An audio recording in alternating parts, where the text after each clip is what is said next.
Okay, let's have a look at the actions in detail. This video is going to be a little bit longer, a little bit looser, and I'm going to explain some of the tactics in the game. And this will be important for you if you really want to understand how the combat rules work and how all these actions mix in together. You're also going to want to make sure that you've got a print out of the character sheets, because in this YouTube video you won't be able to see all the details here.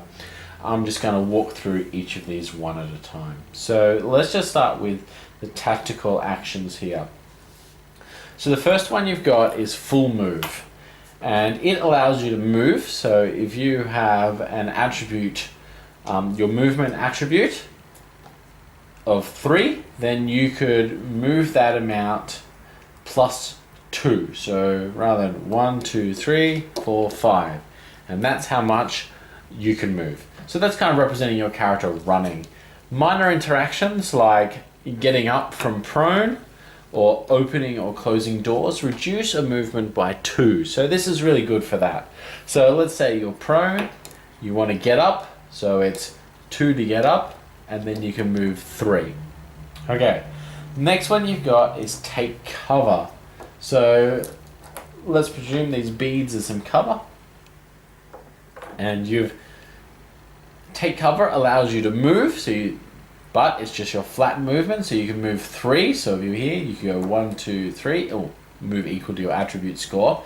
And you gain a bonus to your cover equal to your intelligence. So let's say this is cover 2, and you've got 3 intelligence. It would increase your cover by 3, but there's a cap on cover, and the cover can never be more than doubled. So if this is cover 2, you can increase it up to cover 4. It also increases your armor versus slow attacks, so like heavy weapons and grenades and things like that. If you take damage by a slow attack, then you'll go prone. So this is you diving for cover. Okay. Now, the most important thing from take cover is you are immune to critical hits as long as you have endurance. So you could have 0 armor, and you've got endurance left, and you get attacked by a missile, and you're taking cover, then that makes you immune to critical hits. Really important. Next one you've got is recover. So the recover action heals your endurance equal to your recovery. It also allows you to pick one of the following, and this is kind of like your utility. So this is draw your weapon, reload, unjam, set up, pull down, use stims, or make a skill roll. So that's basically for if you want to draw a weapon, or just you want to interact with your environment by using one of your skill rolls, like opening and hacking a door or something like that. So it's a very well-rounded, versatile action there. You also notice that your weapons have a load score. So let's say you have a load of 2. That's how long it takes to draw the weapon and to reload it. So it would take 2 recovery actions to draw your rifle with a load 2, or 2 recovery actions to reload it. Okay, let's have a look at Analyze.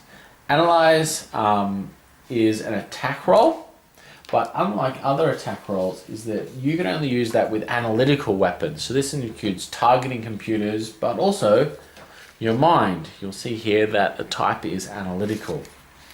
So what you do is you roll to hit.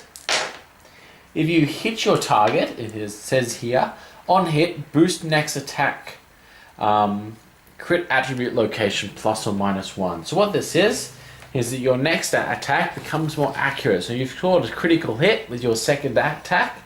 You roll that, and you can increase or decrease it by 1. So I could increase that to 2, so I could damage the strength or reflex. So it's you taking aim at somebody, making that shot count. And that's particularly useful for weapons that don't hold a large amount of ammunition and are a bit of a pain to reload. So you want to make each shot more important. You also notice that it gives you a defense bonus versus stealth, so it just makes you more aware versus targets that are hiding. Okay, and the next one is stealth, and this one's a bit trickier, and this is the only one where you roll versus a defense, but you don't need a weapon. So to make a stealth roll, you must be in cover, and you roll versus their defense versus stealth. But you don't roll versus an individual, you roll versus the group. So your defense versus stealth can be seen here. It's 10 plus your perception, plus 1 for each ally up to 10. So let's say these guys, there's 2 of them here. They have a defense versus stealth of 12, but because there's 2 of them and an extra ally, so it makes it 13. So they would need to roll a stealth roll, and your stealth can be seen here versus them. And then you've successfully stealthed. Once you're stealthed, you cannot be targeted. They can't shoot you.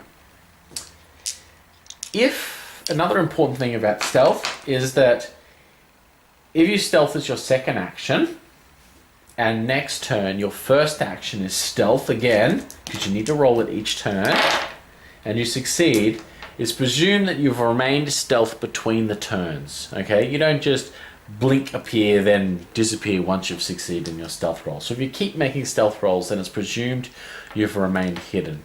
There's a couple of weapons. Normally an attack with a weapon will break your stealth, but there's a couple of weapons that don't break that. That includes all analyzed weapons, but a couple that actually deal damage. You can also get a stealth suit, which makes you invisible, and that means you're always in cover. So you could be right out there in the open and make a stealth roll right there, but it's quite expensive.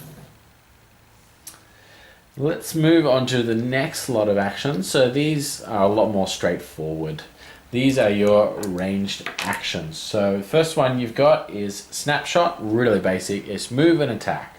So let's say you got your movement 3, you could attack then move, so you go shoot, 1, 2, 3, or you can move and then attack. So you go move, 1, 2, 3, then attack.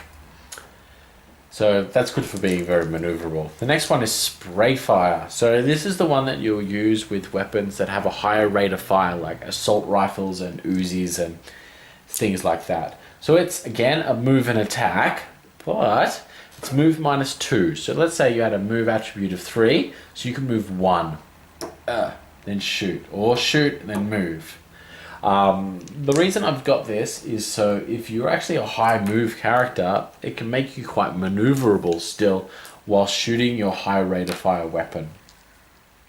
Then to your hit, you add your perception score and add any bonus dice you want from a high rate of fire. So if you've got a perception of 5, then it adds 5 to your hit. And if your rate of fire would give you 2 extra dice, then you can choose to have 2 extra dice on top of your base 3.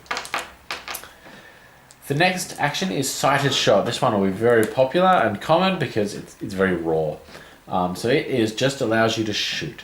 But it adds your perception to your hit and your focus to your range. So it's the most accurate one. So it's good for most weapons, but it's single shot. So good for, particularly good for snipers and rifles or some single shot heavy weapons.